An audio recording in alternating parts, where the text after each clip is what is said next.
Hello everyone, welcome back. This is part 4 of the BSA Bantam Yamaha clutch conversion. You may hear me say in this video, I'm conscious of how long the video is getting, and you know, this is going to be a long one. Just ignore that. That's before I knew that I was going to cut it into 4 parts. I was trying to condense it into 3, but it just didn't work out. I did most of the introducing in part 3. So apart from saying thanks for watching, we'll get straight into it and close out the series.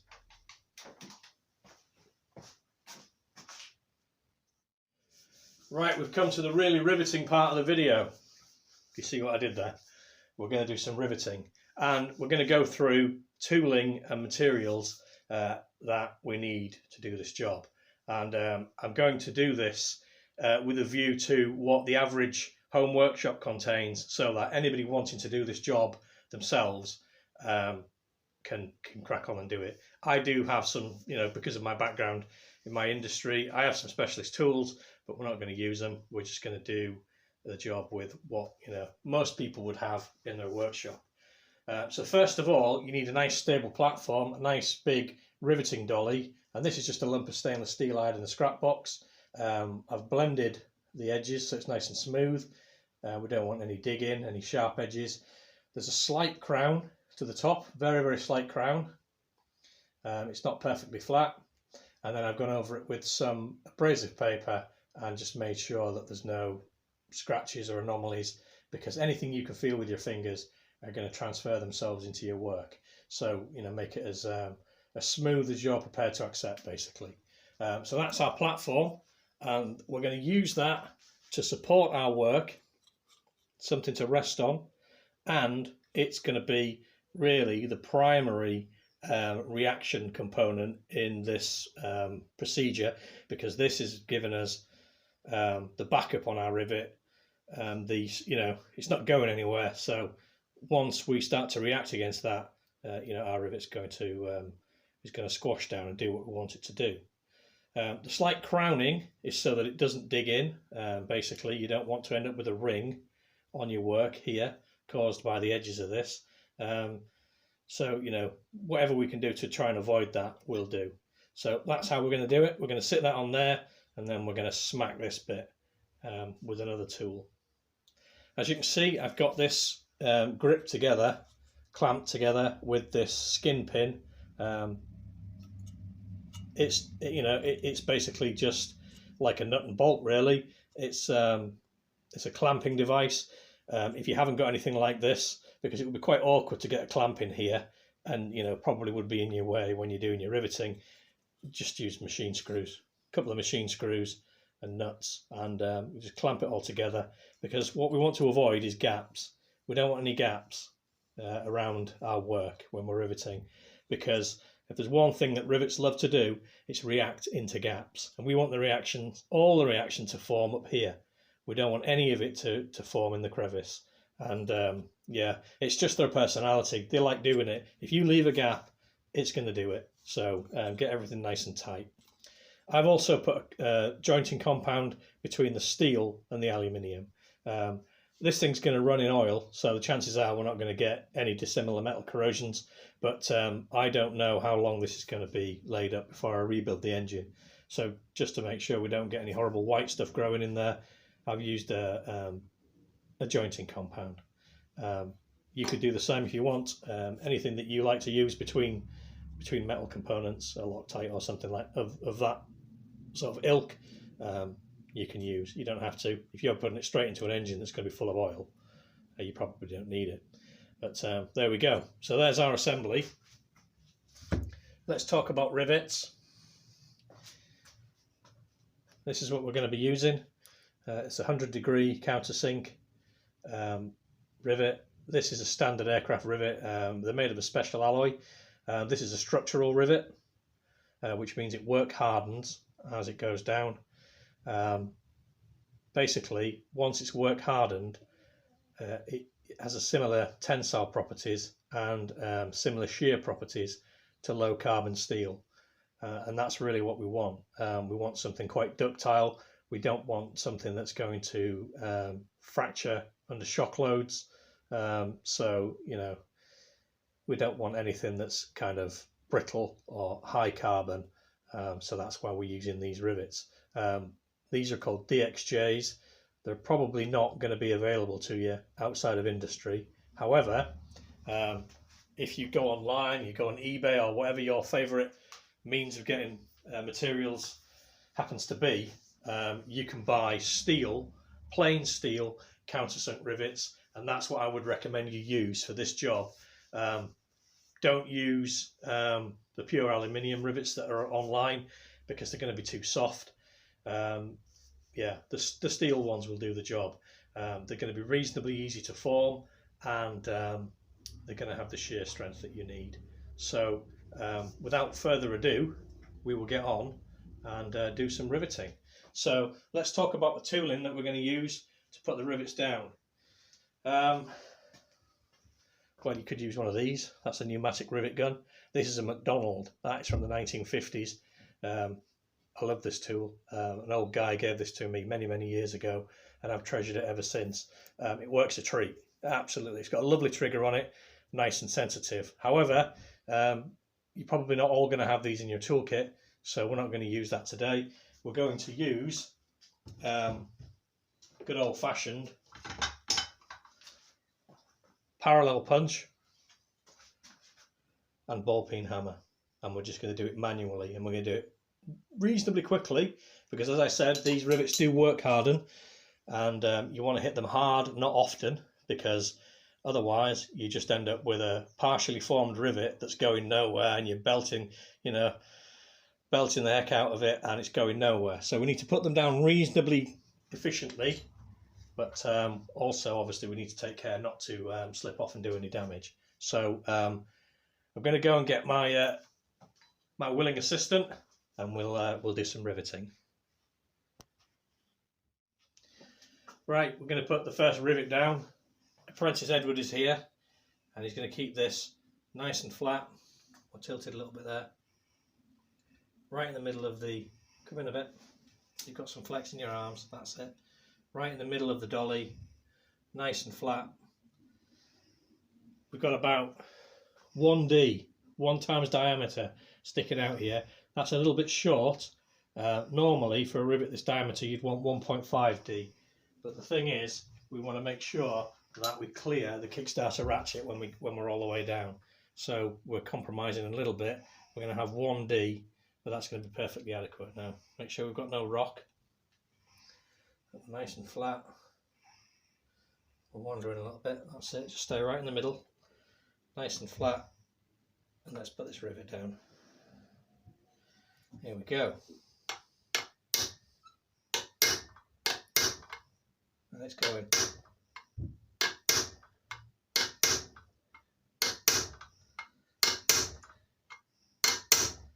That's going very nicely, getting a lovely reaction.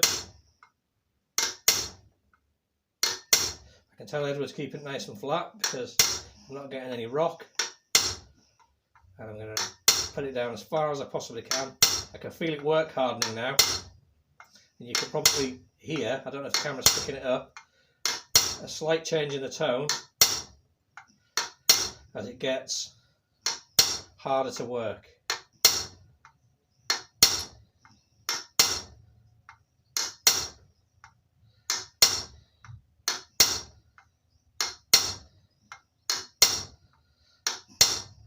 There we go. She's down. If I could just have that, please, Edward. Thank you. There we go. We've got a nice uniform rivet reaction. We've not completely pancaked it. There's some depth to it, some thickness. Not as much thickness as there would be if we were at 1.5D. But what we're trying to do is keep away from that Kickstarter ratchet. And let's see if we have achieved that. Let me just take the gripper pin out.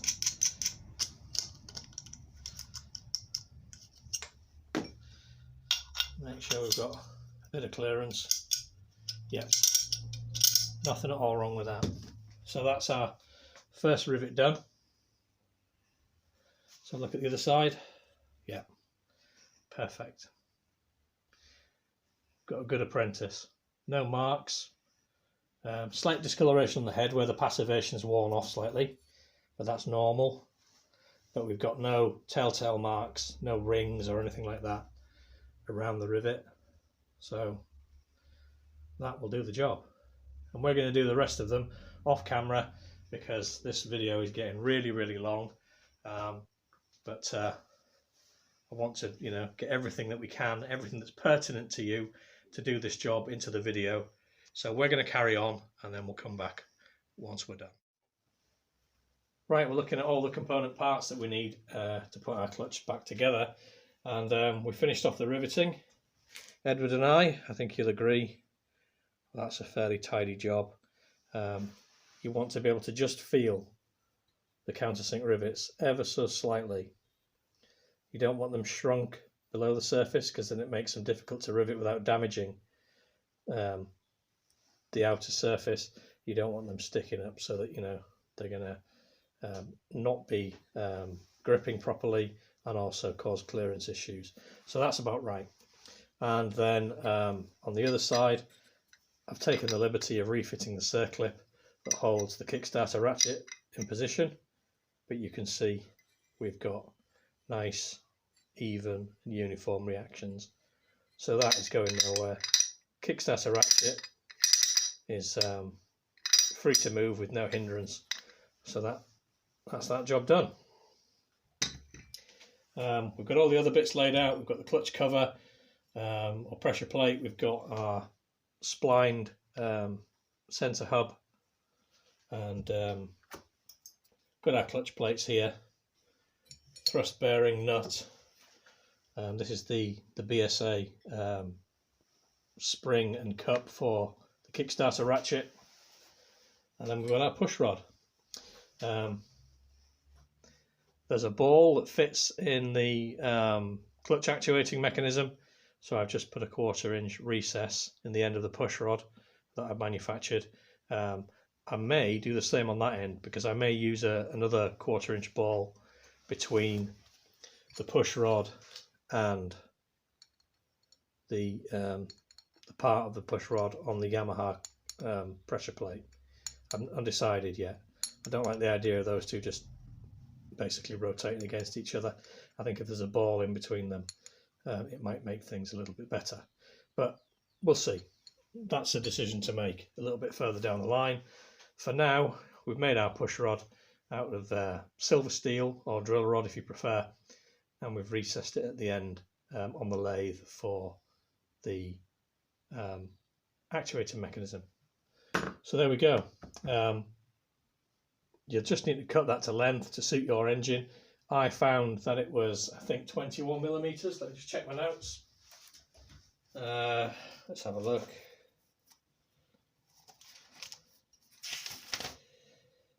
Yeah, push rod protrusion. So on the side of the engine, if I can just move you around. There we go. On the side where the push rod sticks out from the end of the main shaft, it was 21 millimeters of protrusion that I needed, so I cut my push rod accordingly. Obviously you do have adjustment on the clutch actuator, the sort of original BSA component, and you've got a bit more adjustment now because you've got this part of the Yamaha pressure plate that gives you a degree of adjustment as well. So there we go. I think we're ready to put it all back together. So I'll get the camera in a position where you can see, and we'll put it all back together and try it out. Right, we're ready to go back together, and I've already placed the spring cup and the spring over the main shaft. I think there may be a little shim missing from the back of there. I'm not entirely sure. I'll have to check the parts book. I think the 4-speeders had a little shim in there, and the 3-speeders don't. So, but we can check that, and we'll just add a little shot of oil just to keep everything lubricated while we put it together. This all has to come apart again, but will just help us to get things together and prevent it from galling. So we'll start off with the large thrust plate. thrust washer,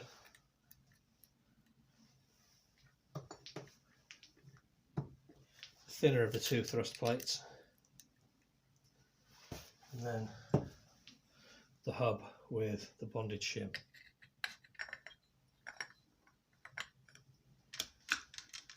And that rotates nicely.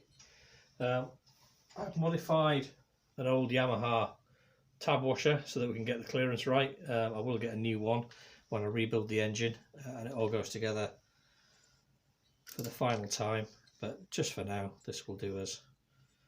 We'll put that in there, and I've bored the centre out so that it clears the nut, the shouldered portion of the nut. So I'll just get that in there, get the nut to start. Hopefully it will all go together.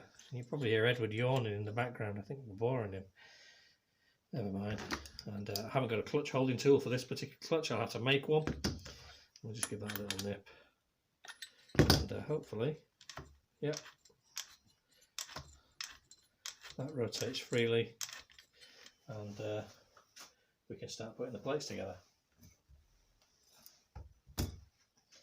So start off with a lined plate, and then alternate the metal plates.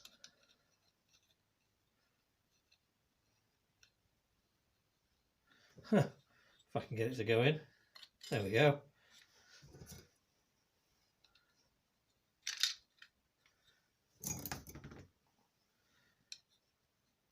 Because I'm standing slightly to the side, I think. Or it could just be draft incompetence, you never know. We'll keep building this up, make sure they're nice and clean. Everything's been blown off with compressed air and wiped over, so it should be free of any debris, but you just never know, it could have picked something up off the bench. There we go. So that's all our plates in place, and now we will put the pressure plate on.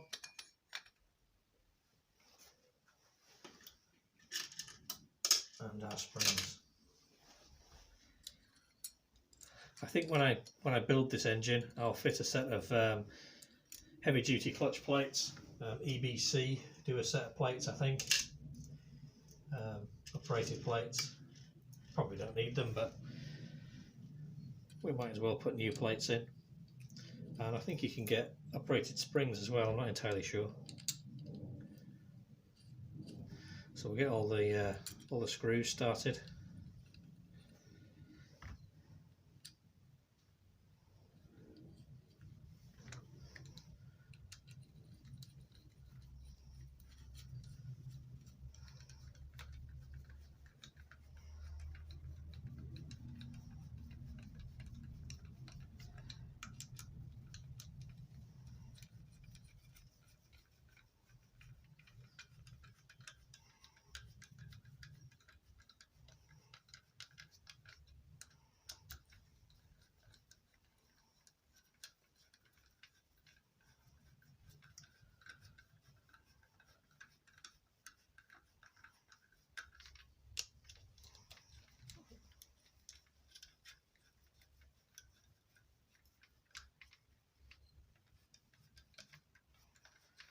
There we go.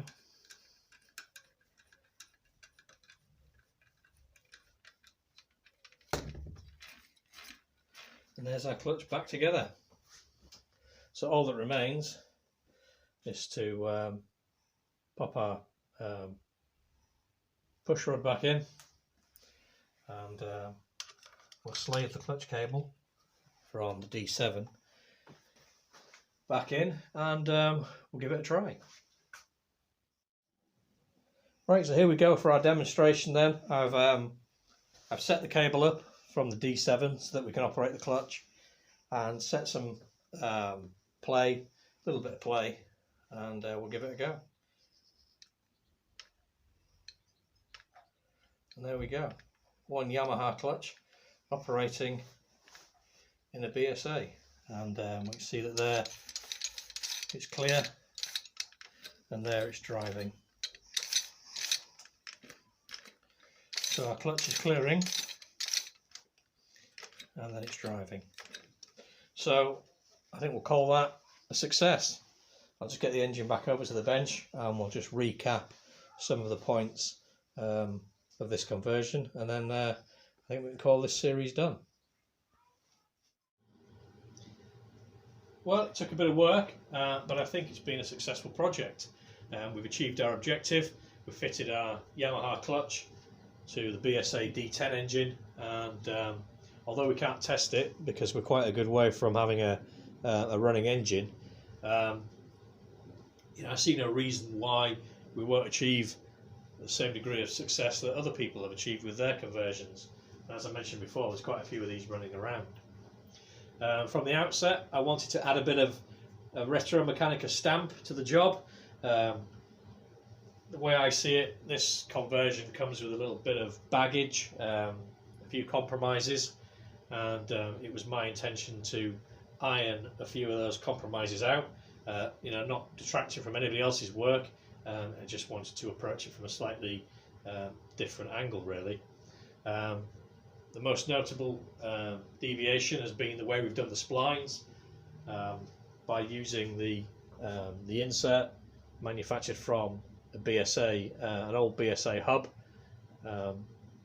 We've managed to achieve full spline engagement, which I think was a compromise with the Yamaha splines that they were much narrower and you didn't get as much engagement, and you were reliant on filing to match the spline profiles, which of course we haven't had to do. We know that we've got an accurate spline profile, and that should safeguard the main shaft from any damage for quite some considerable time.